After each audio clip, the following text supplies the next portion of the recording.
To enable Show Without Number app icon badges in Samsung Galaxy S10. Open Settings. From a home screen, swipe up or down from the center of the display to access the app's screen.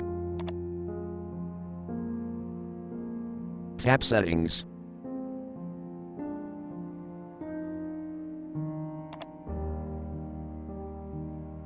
Tap Notifications.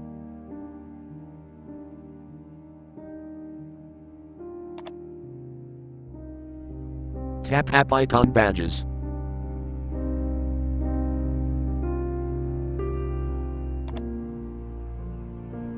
Enable App Icon Badges, tap Switch until blue.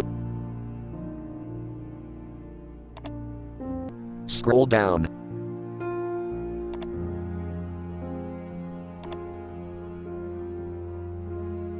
Select Show Without Number.